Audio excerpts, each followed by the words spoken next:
आइए हम लोग सबसे पहले तो आप सभी लोगों का नमस्कार, हार्दिक वंदन और अभिनंदन है। अपने YouTube चैनल प्रवीण कुमार गुरु जी पे आप सभी लोगों का स्वागत है।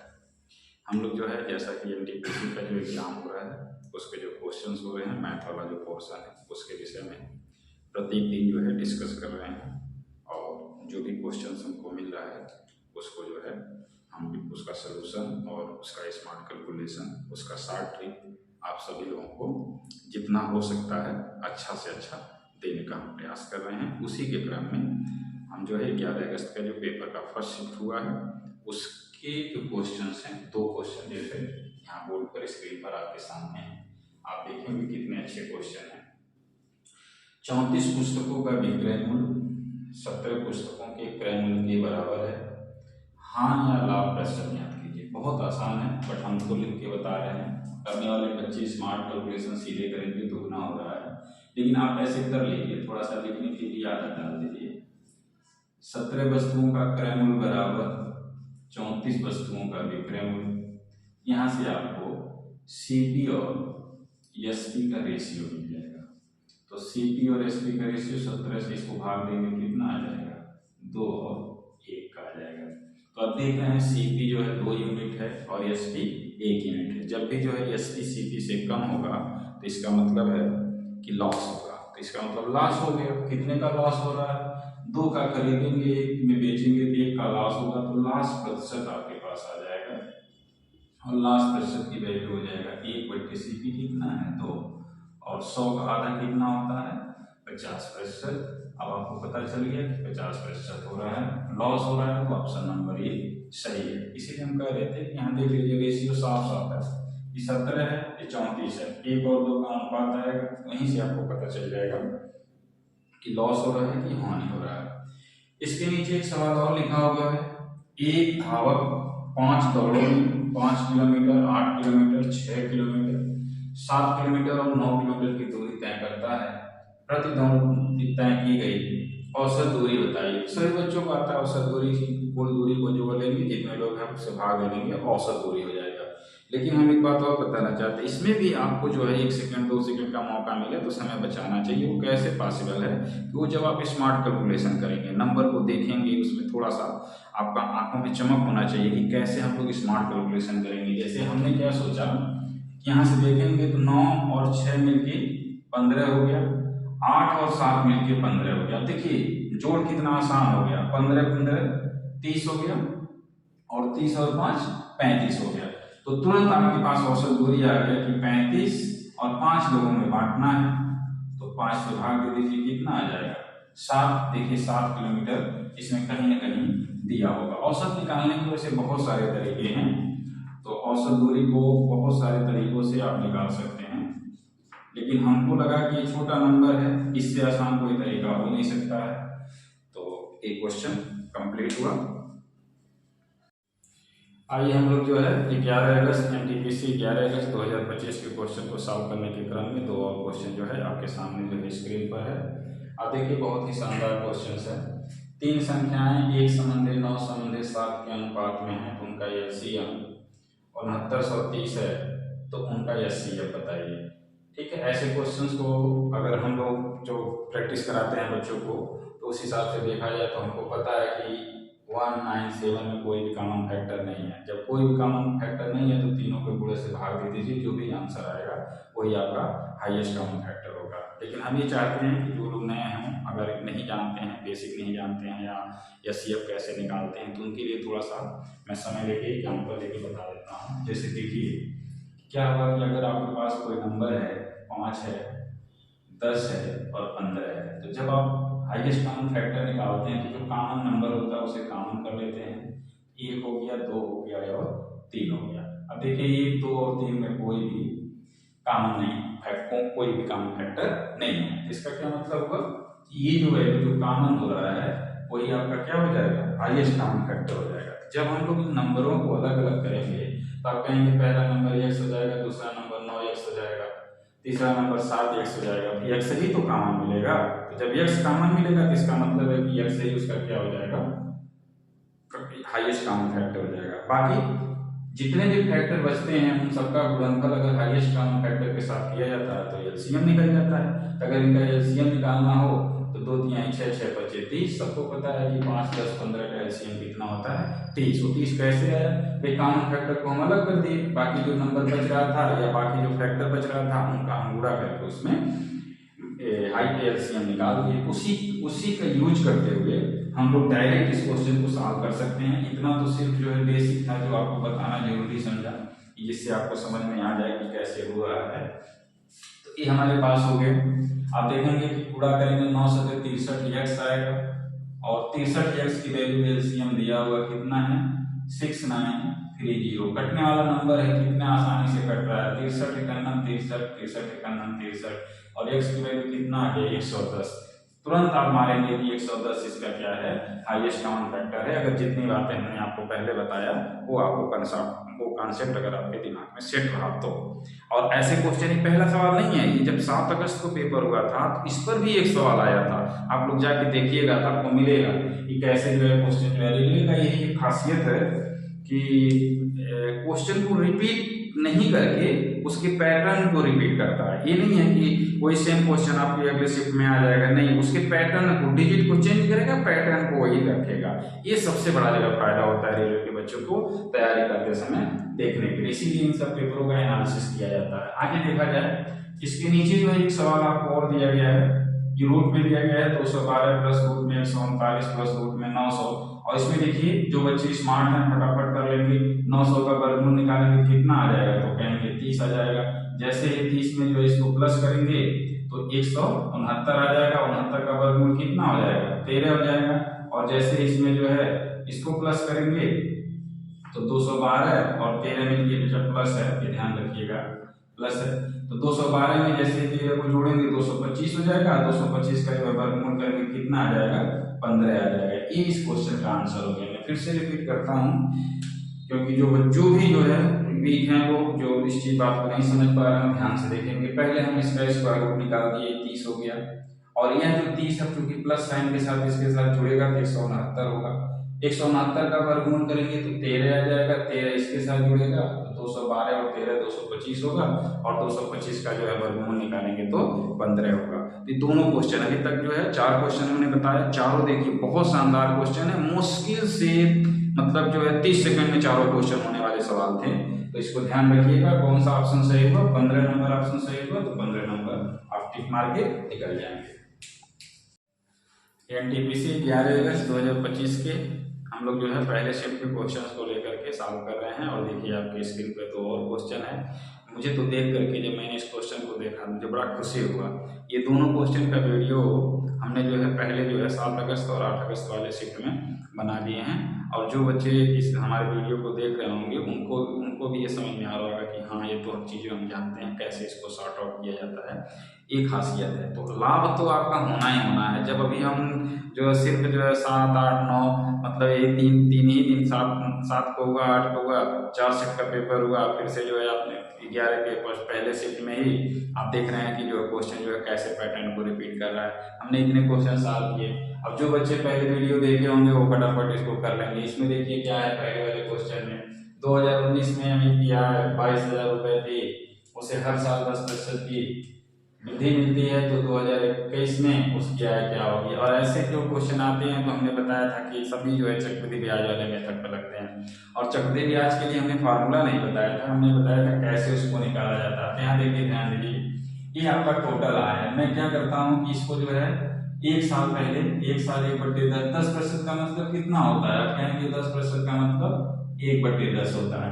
तो 1/10 अगर इसका निकाला जाए तो एक जीरो कट जाएगा, तो पहले साल उसको जो है 2200 रुपये ब्याज मिलेगा या 2200 रुपये उसकी आय बढ़ जाएगी। ये पहला साल हो गया।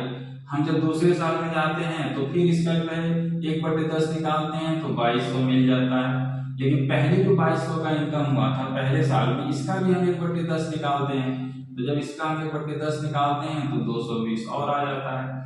अब सभी जो है बढ़ी हुई वृद्धि की जितने भी वृद्धि हुई थी आपके आय में सब आपके साथ स्क्रीन पर दिखाई दे रहा है। तो आप कहेंगे इसका एडिशन करना भी जो है बहुत आसान हो गया। 2200 मिलकर कितना हो जाएगा 4400, 4400 में 200 और जोड़ दीजिए 4600, 4620 हो गया। अब देखिए जरा 2200 पहले था, इसमें 4600 और जोड़ दीजिए तो कौन सा हो जाएगा, तुरंत आपकी आंखों में चमक हो जाएगी। हाँ 2200 में 4600 जोड़ेंगे तो 26,000 जो है 602 हो जाएगा। थोड़ा सा एक चीज हमने फिर मैं रिपीट कर देता हूँ, यहाँ पर 22,000 है, 22,000 में जो है जोड़ना है आपको, ऐसे गलती नहीं करेंगे। 22 गुना 4400 और 200, ठीक है, 4620 को 22,000 में जोड़ना है तो कितना आ जाएगा, 26,620। आइए नीचे वाले क्वेश्चन में हम चलते हैं। 13%, 20% और 4% की 3 लगातार छूट के बराबर एक एकल छूट। ये भी क्वेश्चन जो है पिछले वाले वीडियो में हमने बनाया था। हमने क्या बताया था आपसे, हमने कहा भाई ये भी फार्मूले का इस्तेमाल कर लो, सबसे बेटर है किसी दो को पहले लेकर के एक सिंगल छूट बनाओ, जो छूट आ जाता है फिर उसको जो है तीसरे वाले के साथ सिंगल लेके चलो। तो जरा देखिए इसमें क्या होता है भाई, 13% प्लस 20% माइनस 13 दूना 26 और एक जीरो कट जाएगा आपका 2.6%। ये भी फार्मूला सबको पता होगा, नहीं पता है तो मैं यहाँ लिख देता हूँ a plus B minus A B divided by 100, इसी को हम लोग कहते हैं ए बी प्लस सर। हमने ए का मान जो है 13 बना लिया, बी का मान हमने 20 बना लिया, उसी को सिंप्लीफाई कर दिया। तो आप कहेंगे ठीक है 20 10 30 33 और 33 में से हम 2.6 को माइनस कर देंगे, कितना बचेगा, 3 से जब 0.4 कम है तो 30.4% की छूट आ गया। इन दोनों को लेके हमने एक एकल छूट जो है बना दिया। अब क्या है कि इसको लेकर के और इनके साथ चलिए, तो 30.4 में 4 जोड़ देंगे और फिर माइनस करेंगे 30.4 गुणे 4 डिवाइडेड बाई 100 कर देंगे, जो आएगा वही आपका एकल छूट है। स्मार्ट कैलकुलेशन करना है आपको, ये कितना आ गया 34.4, इसमें देखिए 4 का गुणा कर दीजिए, 4 चौके 16, 4 तिहाई 12, कितना आ जाएगा 12 और 16, एक डेसिमल इसका और 2 जीरो इसका, ये आ गया 3 स्थान पे दशमलव। अब देखिए जरा 34 में से नियरेस्ट जो है 2 के आसपास में आपको घटाना है, या घटाना ही हो तो यहाँ 0 0 करेंगे तो 400 में से 216 घटा देंगे, 10 में से 6 घटा देंगे तो 4 आ जाएगा, 9 में से 1 घटा देंगे तो 8 आ जाएगा, 3 में से 2 घटा देंगे तो 1 आ जाएगा, यहाँ डेसिमल लग जाएगा। यहीं तक जाकर के आप आंसर दे सकते हो कि चारों ऑप्शन में से कहाँ पर जो है 0.18 है, लेकिन फिर भी मैं पूरा कर देता हूँ। अब यहाँ कितना बचा, 34 है, 34 में से 1 निकाल दीजिए, कितना हो जाएगा 33 हो जाएगा, 33% एकल छूट हो गया। ये दोनों क्वेश्चन के सॉल्यूशन। आइए हम लोग जो है 11 अगस्त एनटीपीसी 11 अगस्त 2025 के 2 और क्वेश्चन लेकर के आए। कुछ बच्चों का हमारे जो है सलाह था हमको, हालांकि कमेंट में तो बच्चे नहीं लिखते हैं, लेकिन कह रहे थे कि सर आप बड़े गुस्से में दिखते हैं, तो मैं क्या करूँ, मेरे चेहरे पे जो है मुस्कुराहट आता ही नहीं है। मैथ्स पढ़ाते पढ़ाते रूखा सब्जेक्ट है तो मैं कुछ कह ही नहीं पाता हूँ, कुछ हंसी नहीं पाता हूँ, तो इसलिए बच्चों की शिकायत भी दूर कर देता हूँ, थोड़ा सा मुस्कुरा दिया हूँ। इसी से आप लोग जो है अपना काम चलाइएगा। बहरहाल जो है मुस्कुराहट से मैथ्स नहीं सॉल्व होता है, मैं आपको बता दूँ, सॉल्व होता है आपके कॉन्सेप्ट से। कॉन्सेप्ट सीखने का प्रयास कीजिए और चेहरे की मुस्कान आप लोगों की जो है हमेशा जो है आपके चेहरे पे मुस्कान हो हमसे जब भी मिले, ये हमको बहुत खुशी होगी। किसी भी एक बच्चे के भी मुस्कान को हम देख लेंगे तो समझिए हमारा ये किया हुआ काम धन्य हो जाएगा। ये जो है हम ईश्वर से प्रार्थना करते हैं। चलिए 1.222 डाट डाट डाट का समतुल्य भिन्न बताइए। बच्चों अगर देखा जाए हम आपसे कहेंगे कि ये तो क्वेश्चन कहाँ का है, तो बहुत सारे बच्चों को ये नहीं पता होगा ये सवाल कहाँ का है। ये क्लास 9th में आपको बता दिया जाता है। इसके नीचे वाला कौन सा सवाल है, द्विघात समीकरण है, ये सवाल कहाँ का है, तो आप कहेंगे अरे सर ये तो क्लास 10th में था। लेकिन क्या है ना कि एग्जाम का यही पैटर्न है कि एग्जाम में हम लोग जो बेसिक जानते हैं, बेसिक के साथ साथ हमको स्मार्ट बनने की जरूरत है। अगर आप बेसिक से किसी क्वेश्चन का सलूशन अगर 30 सेकंड में करते हैं तो थोड़ा सा स्मार्ट वर्क करेंगे ना तो 30 सेकंड 15 सेकंड में बदल जाएगा। अब वह 15 मिनट 15 सेकंड जो है आपको कितना बेनिफिट देगा, वो आप जब एग्जाम दे करके आएंगे तब आप हमको याद करेंगे कि हाँ सर सही कह रहे थे। तो मैं वही चीज़ आपको सिखाने का प्रयास कर रहा हूँ। बेसिक के साथ साथ आपको कॉन्सेप्ट दे रहा हूँ कि कैसे क्वेश्चन कम समय में सॉल्व किया जाता है। इसमें देखिए जरा, इसको आप लोग क्या करते हैं, मैंने बताया कि इसका मतलब क्या होता है कि इसको आप ऐसे लिख सकते हैं, किसी भी संख्या को जब बार बार रिपीट किया जाता है तो उसी के ऊपर उस संख्या को बाहर कर दिया जाता है।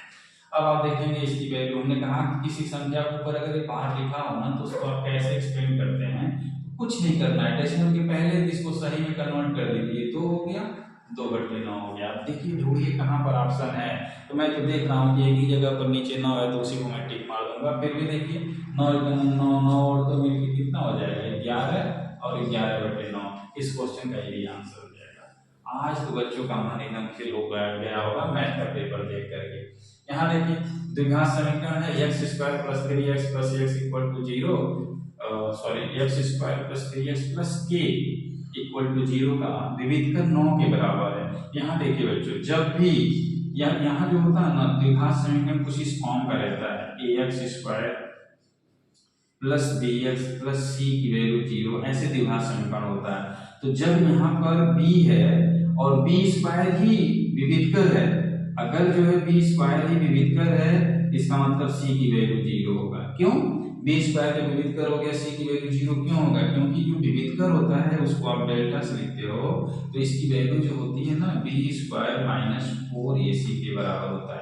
अब जरा देखो हमने कहा विविधकर, अब यहाँ पर जैसे ये दोनों बराबर हो गए, जब ये वैल्यू इसकी बराबर होगा तो इसका मतलब इसका कोई रूल ही नहीं है, इसका मतलब उसका कोई रोल ही नहीं है। अब तो मैं फार्मूला लिख दिया हूँ तो लिख देता हूँ। देखो ये 9 हो गया और b² की जगह पर 3 का स्क्वायर करेंगे 9 हो जाएगा, और यहाँ पर a की वैल्यू 1 है तो 4 × 1 और c की वैल्यू k है, तो आप कहेंगे c की जगह पर क्या है, तो आप कहेंगे k है।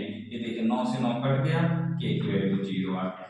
तुरंत आप देख लीजिए कि ऑप्शन में कौन सा है, ऑप्शन नंबर डी है। वही मैं बोल रहा था जब भी किसी भी द्विघात समीकरण में x का जो कोफिशिएंट है अगर वही विविधकर है तो फिर उसमें कांस्टेंट टर्म का कोई मतलब नहीं है। कांस्टेंट टर्म हमेशा क्या हो जाता है, वो 0 के बराबर हो जाता है। एनटीपीसी 11 अगस्त 2025 की दो और नए क्वेश्चन आपके सामने जो है स्क्रीन पर है। a/b suspect b/c c = 4a और b = 10, तो c का धनात्मक मान ज्ञात कीजिए। तो हम लोग क्या करेंगे, यहाँ देखिए यहाँ ये b जो है ना कॉमन है, जब b कॉमन होता है तो तृतीय अनुपात कहा जाता है। जब तृतीय अनुपात का क्या मतलब होता है, मिडिल टर्म का स्क्वायर फर्स्ट एंड लास्ट के गुणनफल के बराबर होता है। तो आप कहेंगे हाँ सर ये तो हमको पता है, वही काम ही करना है आपको कि b² की वैल्यू किसके बराबर है, फर्स्ट एंड लास्ट टर्म के गुणनफल के बराबर है। b की वैल्यू गिवन है 10 है, 10 का वर्ग करेंगे तो कितना आ जाएगा 100। c का मान निकालना है तो यहाँ से a का मान निकाल दीजिए तो c/4 और यहाँ c हो गया। अब देख रहे हैं c की वैल्यू c² की वैल्यू 400 हो गया, तो जैसे c² 400 होगा तो वर्गमूल करेंगे तो c की वैल्यू कितना आ जाएगा 20। तो ये इस क्वेश्चन का आंसर है ऑप्शन नंबर बी। दूसरा देखिए किसान सुबह अपने घर से 5 किलोमीटर दूर कार्यालय तक चलता है और वह 1 घंटे में कार्यालय तक पहुंच जाता है। ये जो दूरी है ये है 5 किलोमीटर और ये दूरी जो है इधर से चलते समय 1 घंटे का टाइम लेता है, जबकि शाम को घर लौटते समय उसे समान दूरी तय करने में 30 मिनट अधिक समय लगता है। मतलब इधर से जाने में उसको 1 घंटा लगा और इधर से आने में उसको 1.5 घंटा लगा, 1.5 घंटा लगा। तो औसत गति बताइए। कल देखिए इसकी भी क्वेश्चन जो है रिपीटेड क्वेश्चन है, 7 अगस्त और 8 अगस्त की वीडियो में आप देखेंगे तो आपको पता चल जाएगा। औसत गति से बड़ा सवाल पूछ रहा है और औसत गति का मतलब सब लोग जान रहे होंगे या नहीं जान रहे हैं तो जान लीजिए। चली गई कुल दूरी बट्टे लिया गया कुल समय। बहुत सिंपल कैलकुलेशन है जो है एवरेज स्पीड का। औसत गति आपसे पूछ रहा है तो एवरेज स्पीड कितना आ जाएगा, तो 5 किलोमीटर इधर से जाएगा, 5 किलोमीटर उधर से आएगा 10 किलोमीटर और 1 घंटा जाने में लगा और 1.5 घंटा आने में लगा तो 2.5 घंटा इसकी वैल्यू है। और आंसर किलोमीटर पर घंटे में चाहिए तो कुछ भी चेंज करने की कोई जरूरत नहीं है, बस इसको सॉल्व कर दीजिए। 2.5 घंटे का मतलब होता है 5/2, 2 ऊपर चला जाएगा तो 20 हो जाएगा, 20/5 हो गया। अब 20/5 का मतलब कितना घंटा, 4 घंटा। ऑप्शन में देखिए कहीं 4 घंटा होगा, जी हाँ 4 घंटा है, डी आपका आंसर सही हो जाएगा। बहुत सुंदर क्वेश्चन आ रहे हैं। हम लोग जो है एनटीपीसी 11 अगस्त 2025 के क्वेश्चन को सॉल्व कर रहे हैं और उसी के क्रम में 2 क्वेश्चन और जो है आपके सामने स्क्रीन पर हैं। आप देखिए जरा, एक विक्रेता अपने माल पर क्रय मूल्य से 28% अधिक अंकित करता है और ग्राहक की मांग पर वे बिलों पर 25% की कमी की पेशकश करते हैं। विक्रेता को कितने प्रतिशत लाभ या हानि हुआ। इसका क्या मतलब है, यहाँ देखिए ये जो है आपका सीपी होता है और ये आपका एमपी होता है मार्क प्राइस। अगर सीपी आपने 100 बनाया, भाई 28% अधिक 100 पे 28 से अधिक होगा तो मार्क प्राइस आ जाएगा कितना 128। यहाँ तक क्लियर होगा सबको। अब जो है जो कि मार्क प्राइस 128 था, इसी बिल पर जो है छूट देगा 25%, और 25% की फ्रैक्शन वैल्यू आप जानते हैं 1/4 होता है। 25% का फ्रैक्शन वैल्यू किसके बराबर होता है, तो आप कहेंगे इसका मतलब होता है 1/4। तो इसको जरा 4 से भाग दे दिया जाए तो हमको सी जो है पता चल जाए कि छूट कितना होगा। तो 4 से जब भाग देंगे तो 4 × 12 और 4 × 8 मतलब 32 का छूट देगा। अगर 128 मार्क प्राइस था तो 32 का छूट देगा, तो बचेगा कितना 96। इसका मतलब है कि 96 ही आपका एसपी है। 96 पर वो बेच दिया। जब 96 पे बेचेगा, 100 में खरीदेगा और 96 पे बेचेगा तो लॉस कर रहा है। कितने का लॉस कर रहा है, 4 का लॉस कर रहा है। और 100 पर होने वाला लॉस या 100 पर होने वाला प्रॉफिट ही लॉस प्रॉफिट परसेंट और जो है या जो है गेन प्रॉफिट परसेंट होता है। तो 100 पर कितना लॉस हो रहा है, तो 4 का। लिखना हो तो भी लिख सकते हैं कि 100 पे 4 का लॉस हो रहा है, तो नीचे 100 लिखेंगे, प्रतिशत के लिए यहाँ भी 100 बनाएंगे। उसी बात को हम बता रहे थे कि जब 100 पर कोई भी बढ़ोतरी हो, चाहे घटना हो चाहे बढ़ता हो, अगर बढ़ रहा होगा तो प्रॉफिट होगा और अगर घट रहा होगा तो लॉस होगा। तो इस क्वेश्चन का ऑप्शन कौन सा हो जाएगा, ऑप्शन नंबर 4 हो जाएगा। इधर देखिए प्रेक्षणों 31, 40, 74, 47, 14, 44, 46, 29, 36, 97 और 87 का माध्यिका कितना होगा। तो माध्यिका निकालने के लिए सबसे पहले आप क्या करते हैं, उसको या तो बढ़ते हुए क्रम में लिखते हैं या तो घटते हुए क्रम में लिखते हैं। तो बढ़ते हुए क्रम को लिखिए चाहे घटते हुए क्रम को लिखिए, उसको आप अरे कहते हैं। तो अरे के फॉर्म में अगर लिखेंगे तो सबसे पहले कौन सा नंबर आएगा, तो आप कहेंगे सबसे पहले 14 आ जाएगा। उसके बाद कौन सा नंबर आएगा, तो उससे बड़ा, 14 से बड़ा कौन है, 29 है। उसके बाद कौन आएगा, तो उसके बाद 31 है। तो 31 के बाद कौन आएगा, तो 40 है। 31 के बाद 36 है। 31 के बाद कौन सा नंबर है, 36 है, तो 36 लिख दीजिए। और 36 के बाद कौन सा नंबर है, तो 40 है। 40 के बाद कौन सा नंबर है, तो 44 दिख रहा है, तो 44 लिख दीजिए। 44 के बाद कौन सा नंबर है, तो 46 है, तो 46 लिख दीजिए। और 46 के बाद कौन सा नंबर है, 47 है, तो 47 लिख दीजिए। उसके बाद कौन सा नंबर है, 74, तो 74 लिख दीजिए।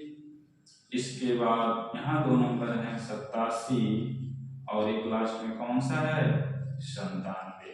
ये जो है नंबर हो गया। काउंटिंग कर लीजिए कितना है, 4, 4, 8 और 8, 3, 11। जो स्मार्ट बच्चे हैं तब समझ गए होंगे कि 11 इसका मतलब पदों की संख्या विषम है। पदों की संख्या अगर विषम है तो 5 इधर से कट जाएगा, 5 उधर से कट जाएगा। इसका मतलब क्या होगा, छठवां पद जो है इसका माध्यिका होगा। 3, 2, 5, छठवां पद इसका क्या होगा, माध्यिका होगा। क्यों, क्योंकि एक इधर से और एक इधर से ऐसे कट करना शुरू कर दीजिए। जब अरे के फॉर्म में आ जाए तो इधर से कट कर दीजिए, इधर से कट कर दीजिए, इधर से कट कर दीजिए, इधर से कट कर दीजिए, और जो मिडिल टर्म होगा उसी को आप माध्यिका कहेंगे। इस क्वेश्चन का आंसर कौन सा हो जाएगा, option number C. Smart calculation कीजिए हमेशा। 11 है तो पदों की संख्या जब भी 11 आएगा तो 5 इधर से काटिए, 5 उधर से काटिए, मतलब छठवां पद माध्यिका होगा। तो यहाँ 6 तक ही लिख करके आंसर बना दीजिए। एनटीपीसी 11 अगस्त 2025 के 2 और क्वेश्चन, अच्छे क्वेश्चन जो स्क्रीन पे कुछ इस प्रकार से हैं। उम्मीद है कि आप लोग जो है मन से लग गए होंगे। तो देखिए जरा ज्योमेट्री का सवाल है। जब ज्योमेट्री के सवाल आते हैं ना तो सबसे बड़ा क्या होता है मुद्दा कि आपको फिगर बनाना आना चाहिए। अगर फिगर का समझ है तो फिर ज्योमेट्री के क्वेश्चन से आसान कोई क्वेश्चन हो ही नहीं सकता है। लेकिन अगर फिगर नहीं बना पा रहे हैं तो ज्योमेट्री में सबसे ज्यादा समय लेगा। आइए जरा हम लोग फिगर बनाने का प्रयास करें। AB केंद्र Q वाले वृत्त के लघु वृत्त खंड में एक जीवा है। चलिए ये आपका जो है वृत्त है, कोई वृत्त है, और ये जो है Q है। यहाँ मान लीजिए लघु वृत्त खंड है AB।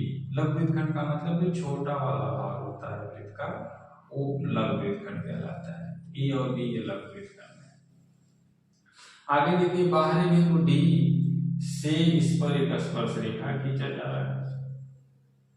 भाई डी से स्पर्श रेखा खींच दीजिए, यहां से स्पर्श रेखा खींच दीजिए। ठीक है, ये जो है स्पर्श रेखा हो गया, थोड़ा लाइन सीधा बनाइएगा। चलिए अब क्या कहा गया है, कहा गया है P जो है दीर्घवृत्त खंड AB पर बिंदु है। P जो है दीर्घवृत्त खंड पर है, मतलब यहां से लेके यहां तक कहीं भी हो सकता है। तो मान लीजिए अगर आपने यहाँ पर P बनाया तो P को मिला दीजिए इसे और P को मिला दीजिए किससे, B से। क्वेश्चन में आपसे ये कहा गया ए पी बी का मान जो है 39 है, ये वैल्यू दे दिया गया है 39 डिग्री। ठीक है, और यह स्पर्श रेखा है ये बराबर होगी, इससे जो है केंद्र पर कोण आपको मिल जाएगा। अगर जो है परिध का कोण 39 है तो केंद्र पर इसका दोगुना बनेगा और केंद्र पर कितना आ जाएगा, 78 डिग्री आ जाएगा। सबको पता है कि परिध पर जो बना कोण केंद्र पर बने कोण का आधा होता है, या परिध पर बने कोण का केंद्र पर बनने वाला कोण दोगुना होता है।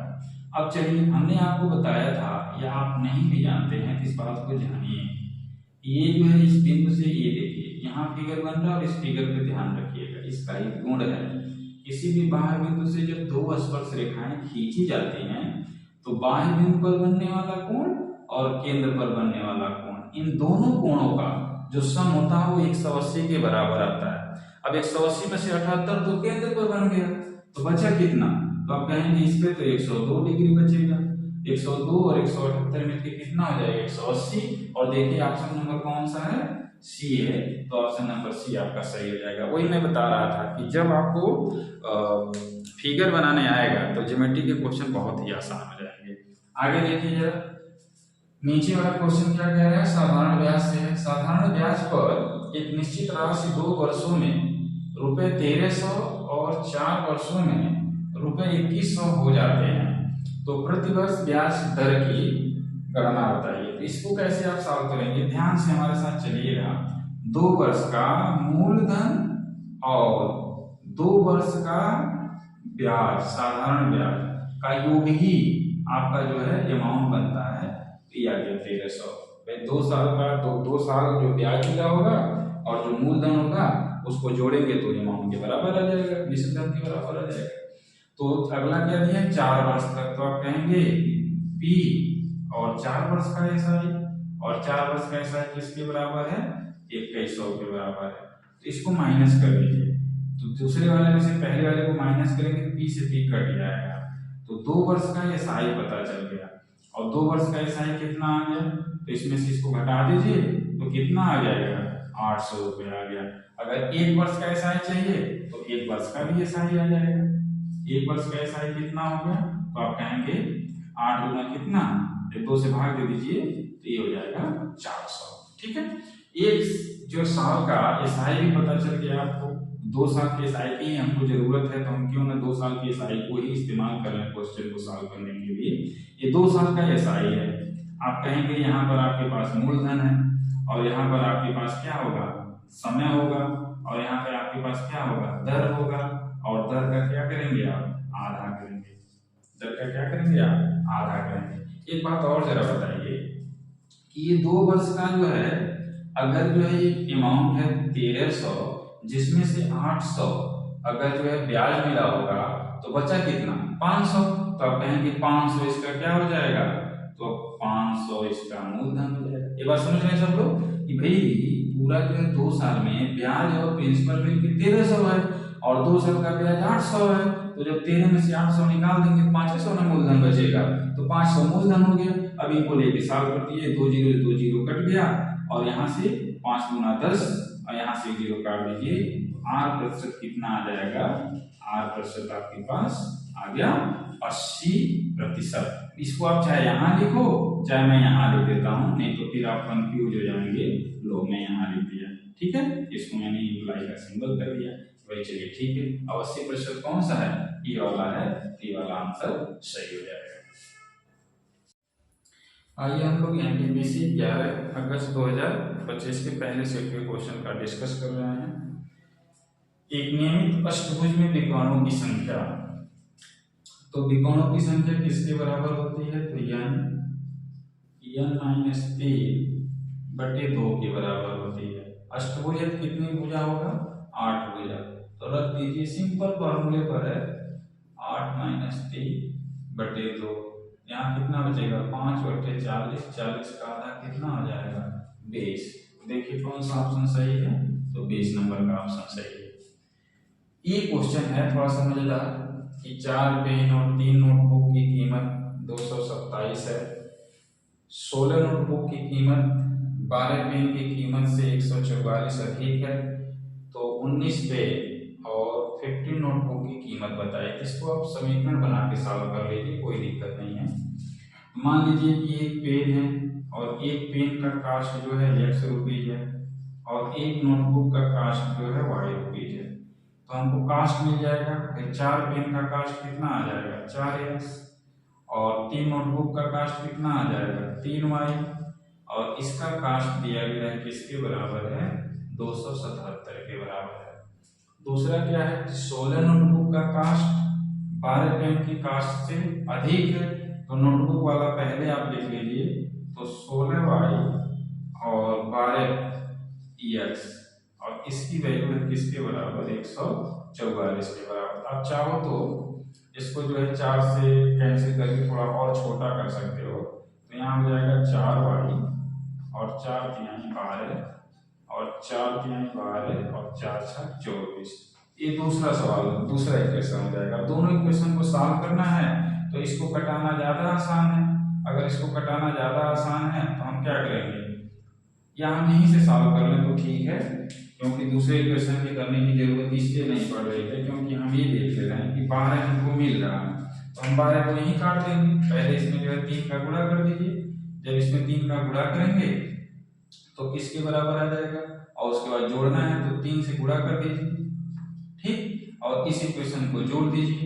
उसके बाद जो क्या करना है? प्लस करना है। ध्यान रखिए 4 तिहाई 12 से x वाला कट गया तो 3 3 का 9y आया और इसमें जो है 16y जोड़ दीजिए बराबर 3 से इसमें गुणा कर लीजिए। तो 3 7 21, 3 7 21, 21 और 2 मिलकर कितना हो जाएगा? 23 और 3 दूना 6, 6 2 मिलकर के 8 हो जाएगा और इसमें 144 को जोड़ दीजिए। तो आप कहेंगे ये हो गया कितना? 25y और 25y की वैल्यू किसके बराबर है? 4 1 5 और 4 3 7, 8 और 1 9। तो 25 से कैंसिल कर दीजिए तो कितनी बार में कट जाएगा? तो आप कहेंगे 25 तिहाई 75 होता है। 25 तिहाई 75 होता है। उसके बाद कितना बचेगा? 75 को माइनस करेंगे तो 225 और 25 9 225 होता है। तो आ गया y का मान कितना? 39। जब y का मान 39 आ गया तो दूसरे वाले इक्वेशन में रख लीजिए। अब दूसरे वाले इक्वेशन में रखेंगे तो क्या आ जाएगा? यहाँ देखिए जरा दूसरा वाला इक्वेशन कितना है? 16। तो 16 गुणे 39 माइनस 12x बराबर 144। अब यहाँ देखिए सब जो है 12 से कट जा रहे हैं या 4 से कट जा रहे हैं। अब 4 से कट रहे हैं तो 4 से भाग दे दीजिए। तो 4 चौका 16 39 हो गया, ठीक है। या मैं 12 से ही काट दूं क्योंकि 13 तिहाई 39 आता है तो इसमें 3 मिल जाएगा और इसमें 4 मिल जाएगा। तो मैं 12 से काटूंगा तो यहाँ 4 बचेगा और यहाँ 13 बचेगा। यहाँ क्या आ गया? x आ गया, यहाँ 12 आ गया। अब देखिए जरा 13 चौके 52, 52 में से 12 को माइनस कर दीजिए तो x की वैल्यू आ जाए कितने के बराबर आ गया? x का मान आ गया 40 और y का मान कितना आ गया? 39। क्या पूछ रहा है आपसे? 12 पेन तो 19 पेन। क्या पूछ रहा है? 19 पेन और 15 नोटबुक। तो 19 गुणे 40, 19 गुणे 40 प्लस 15 गुणे 39। इसी का दाम आपको बताना है। तो 19 चौक 76 और 15 9 135, 13 बचेगा, 15 दुनिया 45 और 13 जोड़ लीजिए कितना आ जाएगा? 585। अब पूरा जोड़िए, पूरा जोड़ेंगे तो आ गया 5 और 8 6 14 और 7 5 12 और 1 13। देखिए 1345 कहीं है क्या? जी हाँ 1345 जो है डी ऑप्शन पर है। तो आप इसको बना सकते हैं। तो मैंने इसको थोड़ा सा बेस से बता दिया क्योंकि बेस भी जो है आप लोगों को आना चाहिए। तो कभी कभी क्वेश्चन बेस, ट्रिक और शार्ट ट्रिक सारे मेथड आपको आना चाहिए क्वेश्चन को सॉल्व करने के लिए। मैंने इस क्वेश्चन को बेस से बता दिया और आज जो है क्वेश्चन को समाप्त करते हैं, क्योंकि वीडियो बहुत लंबा ना हो जाए, इसलिए जो है ध्यान में रखते हुए। और ध्यान रखिए जितने भी क्वेश्चन हमने आज के पेपर में देखा है, सारे क्वेश्चन जो है पिछले वीडियो में जो हमने बनाया है सब क्वेश्चन उसमें मैच कर रहे हैं। जो बच्चे जो है पहला, दूसरा, तीसरा वीडियो देखे होंगे वो इस बात को जान रहे होंगे। इसलिए मैं आपसे हमेशा यह अनुरोध करूंगा कि आप पीछे के भी वीडियो को देख करके सीखने का प्रयास करें। एनटीपीसी आपसे चाहता क्या है। धन्यवाद।